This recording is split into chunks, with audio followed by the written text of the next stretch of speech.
I have come here to chew bubblegum and kick ass. And I'm all out of bubblegum. We're always out of bubblegum here on New York Giants Straight Talk, powered by Online Big Blue LLC. Oh, we want to talk about the Schoen press conference. I want to talk about something that's kind of been irking me a little bit since Sunday. Did the Belichick actually gift the game to the Giants? And I'm not saying he purposely threw the game. I'm not saying that he tanked. But I'm just curious, did he literally gift the game to New York on that last play before the actual field goal attempt? And we're going to talk about that. But first, I want to talk about the Joe Schoen press conference. You know, it's the end of the year midseason press conference. Not the end of the year. It's the midseason press conference or the press conference before the bye week. So you got a chance to talk to some reporters, got the chance to ask some questions, question Joe Schoen. And there's always answers, non-answers, direction, misdirection. And then sometimes there's a spattering of truth in these press conferences. And I want to play some of the clips and we want to dissect them a little tiny bit. So let's play the first one I find interesting. It's a question is the possibility of addressing the quarterback situation. Now the quarterback situation, of course, in the NFL is the most important position on the team. If you don't have a good quarterback, you don't have an above average quarterback, you're not going anywhere. It's proven that the better quarterbacks win in the Super Bowl. So he was asked this question. So let's listen to this question and this response. With the quarterback position with Daniel, I imagine you know what you have in him. You know what you believe his potential is, or what you see, basically what you've evaluated him over the last couple of years and throughout his career before he came here. Mm-hmm. How do you balance the known with the possibility of acquiring an unknown with a different ceiling with something like that? And I love it. At this point, he shakes his head. Now he's going to gaslight a little bit. Trying to figure out. So the known of Daniel, like I would say, of another acquiring. He knows the question. He's just trying to play quick. Like, what, you mean the known that what Daniel is against drafting somebody else? Is that what you're trying to say? Player through the draft or something like that, yeah, where you don't necessarily know what his ceiling is because he hasn't played in the league. Right. Yeah, and there's always risk. I mean, look at the past however many years of top 10 quarterbacks. You know, we went. Yeah, and you have a top 10 quarterback. You gave $160 million, went 1-4, and got hurt again. I just went through it in 2018 draft, and how many of those guys are starters? How many are with different teams? Some are out. Should we go in the 19 draft and see? League that were taken in the first round from that draft. So, again, it's not a position you can just evaluate on film. I don't believe you got to get with these kids. You got to. The good news is they've been sending a plethora of scouts all over. You say I have a plethora of piñatas? No, but we got a plethora of scouts going everywhere scouting quarterbacks. With them, you got to get around them. You got to put them on the board. Can they learn? Can they process information? You got to talk to the people, especially in this market. Like bringing a quarterback into this market. I mean, it's not for everybody. Not everybody can handle it. But again, it could be a free agent. We're going to have to address it at some point.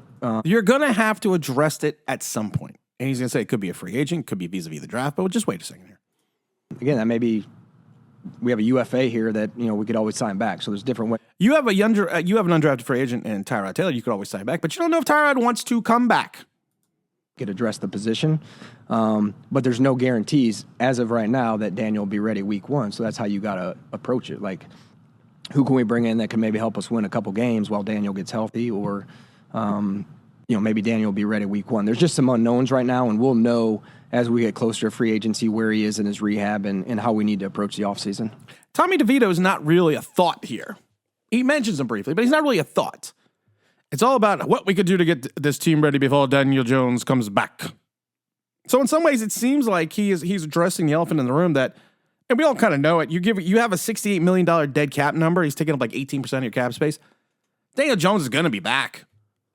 And the next question I loved was, why do you still believe? I love this question because it's just such an honest question. It's why do you still believe in Daniel Jones? Believe in Daniel. How would you answer that? I mean, I've seen it. I mean, you guys all saw last season. I mean, the guy won 10 games. He won a road playoff game for the Giants. He barely threw for 3,000 yards, 15 touchdowns, yes, 700 yards rushing, but all of his stats would be referred to as below average for NFL standards. I mean, you guys saw the preseason. Again, I just think The preseason, he played in one drive in the preseason. One drive, and almost got Walla Walla Waller killed. we got punched in the nose early on, and we dug ourselves a hole, and we weren't able to get out of it. We're trying to right now, but still believe in Daniel and the person. I believe in Daniel the person. How about you talk about believing in Daniel the athlete, Daniel the quarterback? You talk about how he won 10 wins. We accounted for it last year that there was 5 wins last year, that games that we won that we would not have won if Saquon Barkley was not in the game, and that's starting with the Tennessee game. So can we address that elephant in the room, or are we just not allowed to? Are we not allowed to talk about that? Now, like I said, I'm not getting all fired up about press conferences, because press conferences are what they are. You're going to get snippets, you're going to get tidbits, you're going to get information, but you're not really going to get everything. But he and I love it because people are like, well, there's so much misdirection and there's so much change of thoughts and ideas that it's kind of weird that he kind of thinks one way, then he thinks the other way, then he's going to go in the draft, and we have to look at undrafted free agents, or we got to look at free agents or unrestricted free agents, but Daniel Jones is coming back, and we believe in Daniel Jones. Oh, my God, it makes your freaking head hurt. Then he was asked, the Schoen, about drafting a quarterback in round 1. How do you plan for it then, not knowing Kind of what I said earlier on, we're still going to have to address the position at some point, because there's no guarantee he's going to be back week 1. And Tyrod's, his contract's up. So, we just got to figure out, those will be off-season decisions. As we go through the off-season, we'll have a little bit better idea of his return to play, as he continues the rehab. Joe, there's addressing the position, and there's using a possible first round pick on the position. So where are you on that spectrum? I mean, if there's a player that you like there that's a quarterback in the first round, would you make that choice? Yeah, we'll take the best player available. If the best player available, for our team is at a certain position, we'll take it. I mean, we won't shy away from it. And again, that's a ways away. The draft in April, so. We're still working through all that in the off-season progress. So we have to come up with a plan, like I said, just for the off-season right now. Tommy's the only one. I almost said Danny DeVito. Tommy's the only one that's under contract. So, we'll look at all different avenues. Hey, does he watch online Big Blue Sports Entertainment that he says Danny DeVito? Because we don't call Tommy. We call, besides calling him, of course, what we always like to call him, Jersey Shore Tommy. Wait for the beat to drop.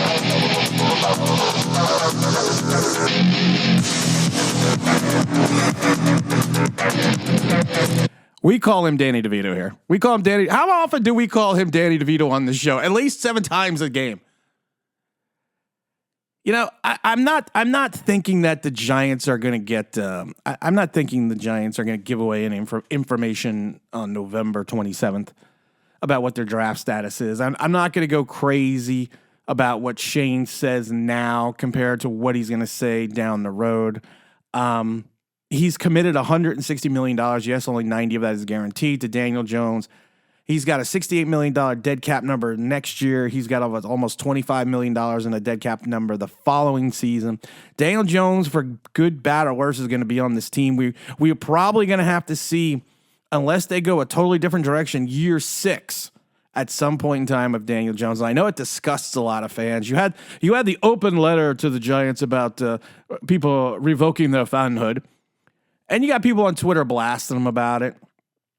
And I'm not going to sit there and say that it's that it's anything, because it's not. It is what it is. I mean, you can blast people, but like I said, it's the it's the air of misdirection that you get from Schoen that you would expect from any general manager. But people that are renouncing their fanhood over this, it's just silly. It's just silly. I did want to play the clip about potentially moving Evan Neal from tackle to guard. I still think it's a bad idea. I don't even think the Giants should be thinking about that whatsoever. I do get concerned about it a little bit, but like I said, Evan Neal, even though he, with his flip the burger comment, was probably stupid and should never have been said, but there was some truth in his statement and the fact that, if I have 43 plays, out of those 43, people harp on 2 of the 43. and they forget about the other 41. And I agree with that. So let's see what Shane says about moving him to God. Just wanted to follow up on Evan Neal. You said he needs to play better. Yeah. But are you at a point, the end of his second year, where you need to think about whether he's a tackle or he's a guard? No, I don't think so. I've went back and watched the Alabama stuff. Like the kid can play. We just got to get him to be more consistent. Like Here's the thing that bothers me. I went back and watched the Alabama stuff. Why don't you go back and watch the footage that you have for the last 2 years of him? Why would you go back to college? And I've said this a million times before, and Shane is smart enough to understand this. What you saw 3 years ago in college is not going to translate into the pros. Confidence in Evan. He's a hard worker. It's killing him right now to be out there. He's missing some valuable reps in year 2. But as soon as he's healthy, again, he's scratching and clawing to get back. We're looking forward to getting back there. But, he knows there's some things he can do better. And, that's what we expect. The problem with Evan Neal is he's not boisterous. Kayvon Thibodeau, who is pretty boisterous, who's had some good games and some bad games thrown in where he's disappeared. Let's be honest, who has, he's got 11 sacks. But at this point in time, I said it before, look at Marcus Golden's season. His season reminds me of a Marcus Golden-esque season. I'm not saying he's a bust. I never said he's a bust. I'm not saying Evan Neal's a bust, but if Evan Neal's a little bit more boisterous, we probably would leave him alone, and you would have the venerable Carl Banks, sitting there and defending Evan Neal like he does Kayvon Thibodeau, like he's his own child. But I don't see that happen. But like I said, let's not go back and say, hey, listen, I went all the way back and I looked at it. And then Joe was asked if what's going on with the playoffs. We got 5 games left, so against the NFC teams, against 4. 2 against Washington. Not Washington. 2 against Philadelphia. Yikes. And Philadelphia could potentially now need that last game of the season if Dallas keeps on par. We're not out of it. So with that being said, I know you guys are going to have some questions in terms of, upcoming free agents. I'm not going to talk about any of those. You're never out of it. We've learned that because you know what? If it was 6-10 and we thought we were going to make the playoffs, we're never out of it now. I love it because then he also had a question they asked about why Saquon Barkley was unavailable at the trade deadline. I like this question too. Why did you make Saquon unavailable at the trade deadline? It seems kind of counter to how you operate. Why did I make Saquon? I wasn't going to move him. We had a conversation about it. It wasn't even when it came, I think some of you guys asked a question about that maybe a couple weeks before the trade deadline or the week of, and just to eliminate distraction. Like, again, I think it's what you just said. He's one of our most productive offensive players right now. To move that guy, it just didn't make any sense, and we didn't take any calls or receive any calls on him. That actually, to me, is kind of shocking. And again, I don't know if that was a moment of honesty, but why wouldn't you take calls for your best player when you're having a bad season? Why wouldn't you just field some calls? Just thinking about that for a minute. Why wouldn't you pick up the phone? Hey, Joe, is Saquon available? No. Oh, okay. So you don't want a first and a fourth for him? Why would you do that? Why wouldn't you even think about it? I don't get that. I really don't, because that I don't know. He's a quandary wrapped in a riddle sometimes, Joe Schoen. And I don't know if he's really this is what worries me about Joe Schoen. I don't know if he's really smart or really dumb. I really don't. Because of the fact that some of the things he does, you kind of question, kind of shake your head. It's the same thing with Brian Dable. Sometimes I watch Brian Dable coach, and I'm like, is he really smart, or is he just really dumb? Because he has judgian moments, and those judgian moments aren't working out right now. And they worked out last year. It reminds me of the scene from Jaws. He's a big fish, is he? I can't tell if he's really smart or really dumb. He's gone under the boat. And one of the things I just don't like is the gaslighting, though, by the Giants. They talk about the rift between Brian Dable and Wink Martindale, and Joe Schoen says, in 22 months we've been here, Wink and the relationships hasn't changed. And he makes it seem like, people are crazy.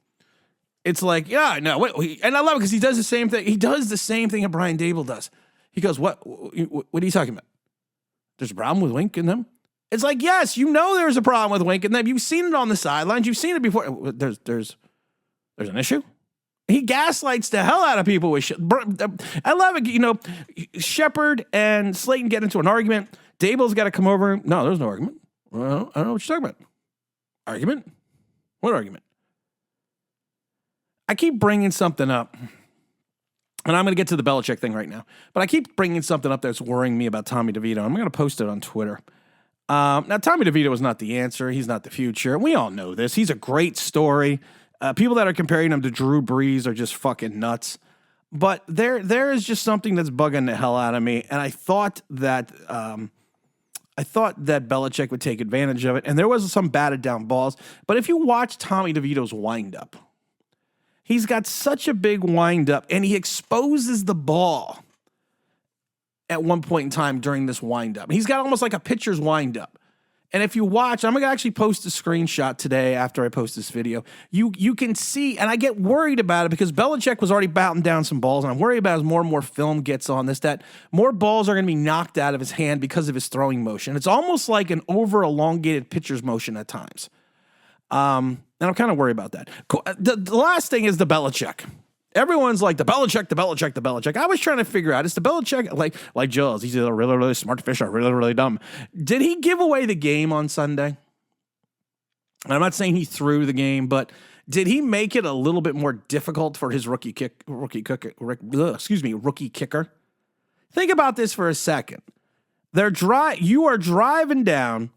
You are within field goal range. You want to pick up a few extra yards. You want to put your rookie kicker in a position where he's basically kicking an extra point.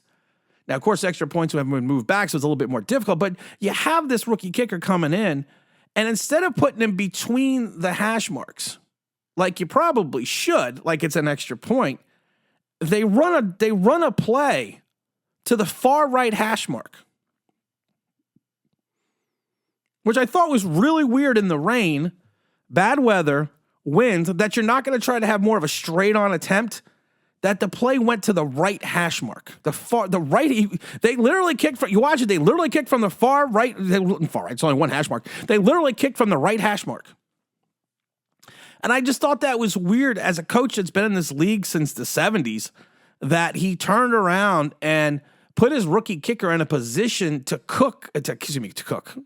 kick from the right hash mark instead of the center of the field. Most of the times when you know you're going to kick a field goal, you're within field goal range, you either want to get a couple yards or you want to position yourself to get your kicker in the best position. A lot of times what will happen is this quarterback will either just run a sneak right in the middle of the field, or they'll just run a play, fall down right in the middle of the field. So they position the kicker in a better area to have the availability to make the kick. But for some reason, the Belichickian play went all the way to the right hash mark. And of course, the kick, it looked very peculiar when he was kicking from that right hash mark.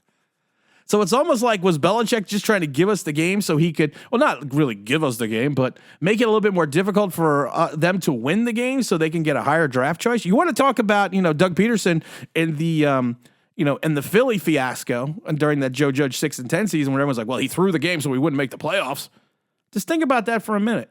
How many times have you seen a coach in field goal range just snap the ball, run it right in the middle? Or what they do is they run the quarterback sneak and they position the ball almost dead center between the hash marks. No, they ran the play all the way to the right hash mark. I don't know. Seemed really weird to me. We're going to have a couple videos coming up before the end of the week. We're going to have the Knicks 3-and-D, a new video come up in a couple days, so make sure you stay tuned for that. And as always, don't forget to like, don't forget to subscribe, don't forget to ring that bell because you want to know why. That'd be awesome.